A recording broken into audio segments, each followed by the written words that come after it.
Halo Sobat Tambah Saya Tambah Kaya, balik lagi di YouTube channel saya. Nah, di episode ketiga, series Tambah Kaya ini, saya akan sharing tentang biaya hidup ya versus gaya hidup, teman-teman.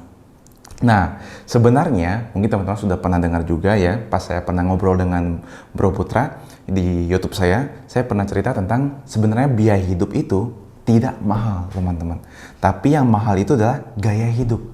Kalau gaya hidup itu mungkin tidak ada batasnya. Kalau teman-teman mau ngikutin aja terus ya, ngikutin. Apalagi sekarang zaman sosial media. Teman-teman bisa follow dari yang orang, misalnya orang lokal Indonesian sampai yang luar negeri. Itu kan banyak sekali ya. Mau yang, kalau teman-teman lihat banyak sekali yang di sosial media itu cenderung, ya sebenarnya bukan pamer sih, memang sosial media tempatnya untuk mereka posting, kelihatannya mewah gitu. Nah, hati ini, pikiran kita, hati kita rasanya, wah saya mau dong seperti itu, mau seperti itu. Nah, itu namanya gaya hidup.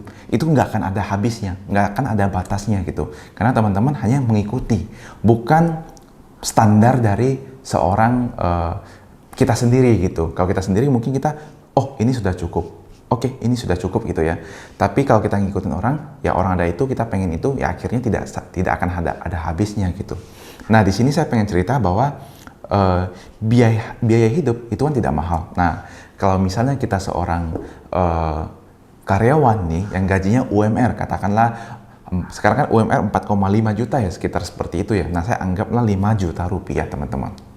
Nah, biaya hidup untuk merantau di Jakarta, nah kebetulan saya merantau di Jakarta. Nah, saya coba sharing tentang biaya hidup merantau di Jakarta. Data ini juga saya ambil dari website ya, akurat.co ya, akurat.co. Ya, ini dia juga meresearch dan saya juga merasa ini angkanya cukup make sense. Jadi saya ambil dan saya coba buat sendiri di Excel gitu, teman-teman. Jadi untuk biaya merantau di Jakarta ini, teman-teman bisa lihat ya. Ini yang namanya biaya hidup yang harus kita penuhin, teman-teman. Yang pertama adalah tempat tinggal ya. Atau misalnya kita, karena saya merantau, dulu pertama saya tinggal di sini, saya ngekos, teman-teman. Saya masih ingat sekali waktu itu kan, karena saya berdua sama brother saya si Tony. Itu harganya itu 1,5 juta waktu itu. Karena saya berdua, jadi dihitungnya 1,5 juta, itu sudah include listrik waktu itu. Jadi sudah lebih murah nih, karena listrik nggak masuk. Kalau mau buka AC 24 jam masih aman gitu, teman-temannya. Nah, di sini tempat tinggalnya itu saya isi 1,2 juta untuk tinggal sendiri, dan memang kita harus pandai-pandai mencari, teman-teman. Kalau teman-teman yang memang mau lebih bagus, ya pasti lebih mahal. Yang sedang, ya harganya lebih sedang gitu. Nah, untuk tempat tinggalnya 1,2 juta saya isi. Yang kedua adalah untuk makannya, teman-teman. Ini adalah untuk per bulan ya. Itu sekitar 2,1 juta rupiah. Nah, saya pikir kalau satu hari kita makan dengan, kalau kita bagi ke 2,1 juta dibagi 30 hari, itu 70.000 per hari. Saya yakin itu sangat-sangat cukup ya. Sangat cukup untuk makan 2 kali, bahkan 3 kali. Kalau kita makannya yang 20.000, kita bisa makan 3 kali. Jadi ini yang hidup masih standar. Jadi tidak ditekan, teman-teman, tidak dipres gitu ya. Kalau saya kan dulu sampai saya press gitu. Yang bisa saya kecilkan. Yang bisa saya masak. Ini saya anggap saya beli aja nih. Jadi yang kayak seperti pada umumnya lah, kita nggak usah ngeluh gitu. Kita tinggal praktis, tinggal di kos. Makan yang sudah jadi. Makan warteg, makan beli di Carrefour yang ada prasmanan, itu murah sekali. Karena saya pernah beli 15.000 sudah 3 sayur gitu ya. Kadang 2 sayur 1 daging gitu, teman-teman. Nah, itu sudah sangat cukup makan 2,1 juta. Transportasi itu 300.000 per bulan. Nah, ini harus kita pintar-pintar juga ngaturnya gitu ya. Kita mau pergi kerja, kalau bisa cari kos yang benar-benar dekat sama tempat kerjanya. Kalau bisa cuma naik Transjakarta, yang dekat dengan Transjakartanya ya. Jadi tempatnya strategis. Transjakarta itu kalau sekarang saya cek itu untuk naik sekali cuma 3.500. Jadi kalau PP cuma 7.000, teman-teman ya. Jadi cukup murah gitu. Jadi teman-teman sambil pergi kerja sambil olahraga sedikit, jalan kaki gitu ya, supaya melatih kaki kita, otot kaki, dan melatih jantung, teman-teman.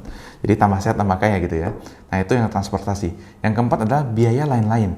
Ya, kita harus beli sabun, odol gitu ya, air minum galon, itu saya isi 200.000. Saya kira cukup untuk 1 bulan ya, beli sampo, sabun, dan beli air minum 200.000. Karena saya dulu juga sangat cukup dengan nominal seperti ini gitu.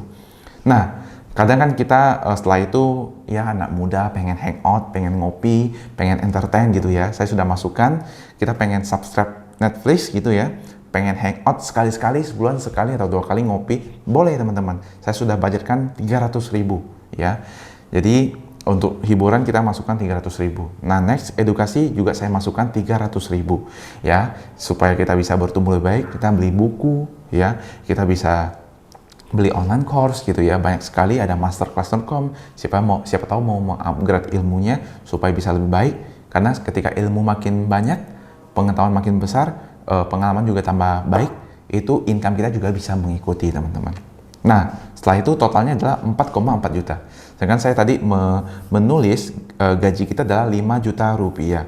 Jadi sisa untuk ditabung atau invest masih ada 600.000. Lumayan juga nih teman-teman. Ada 600.000 sebesar, kalau saya bagi persentasenya ada 12% teman-teman. Nah, ini mungkin ada yang kalau belum punya dana darurat, bisa masukin dulu ke dana darurat, baru kalau sisanya sudah punya, kita investasikan teman-teman.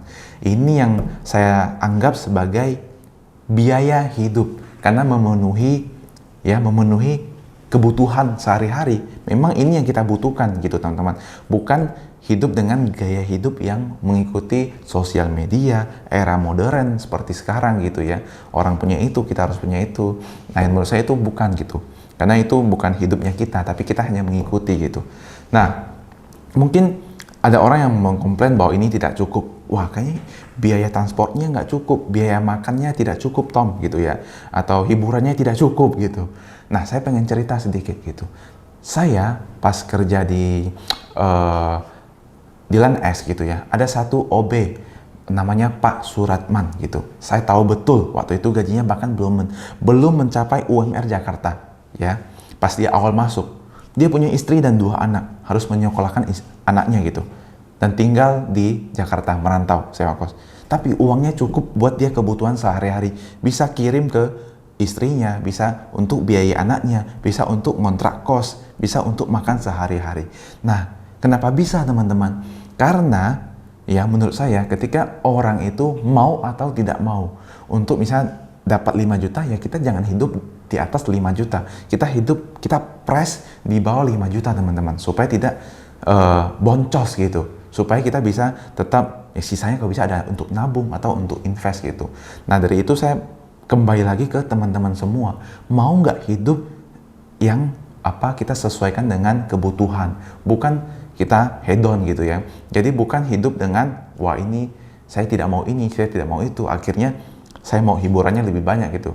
Ya akibatnya ya uangnya habis, tidak ada yang sisanya untuk ditabung atau diinvest teman-teman. Nah, ini juga contoh kasusnya itu sama seperti badan kita ini teman-teman ya. Kalau misalnya badan kita kalau kita olahraga kan kita jaga pola makan nih, baru bisa menjadi ototnya banyak gitu ya. Nah, kapan nih kita boleh untuk merayakan makan enak nih misalnya ya, untuk makan all you can eat misalnya, apa aja boleh kita makan sepuasnya. Boleh teman-teman, kalau badannya sudah jadi, sudah banyak cadangan ototnya. Jadi ketika kita 2 minggu atau seminggu sekali makan all you can eat, itu tidak masalah. Karena memang sisa otot kita udah banyak gitu. Jadi udah aman kalau kita mau makan sepuasnya.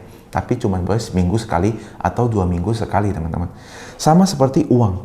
Kalau kita sudah punya 100 juta, kita mau spend 10 juta, spend 5 juta, buat hedon, buat jalan-jalan, itu nggak masalah. Karena memang uangnya sudah banyak teman-teman. Itu tidak akan membuat kita miskin. Kalau kita cuma keluarkan 10% atau 20%-nya. Tapi kalau kita punya 100 juta, ya seperti saya bilang di episode sebelumnya, kita keluarkan 80% untuk langsung belikan, misalnya beli jam tangan, harganya 80 juta misalnya ya, punya 100 juta. Ya habis teman-teman, 20 jutanya cuman buat menyambung hidup gitu. Jadi ibaratnya itu tidak standar gitu. Jadi itu bukan memenuhi biaya hidup, tapi itu memenuhi gaya hidup dari manusia tersebut, dari karakter dari orang tersebut gitu. Nah, menurut saya ini sangat relate ya dengan zaman sekarang. Biaya hidup sama gaya hidup tergantung masing-masing lagi kita mau nggak untuk melakukan dan mempraktekkan hal ini teman-teman. Semoga biaya hidup sama gaya hidup ini bisa teman-teman bedakan agar teman-teman tidak hidup dalam gaya hidup yang salah atau mengikuti perkembangan zaman. Itu saja yang pengen saya sharingkan teman-teman. Semoga bermanfaat.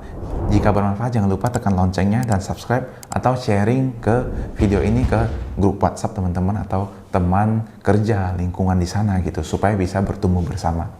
Oke, thank you yang sudah menonton sampai akhir. Saya ucapkan salam tambah sehat, tambah kaya.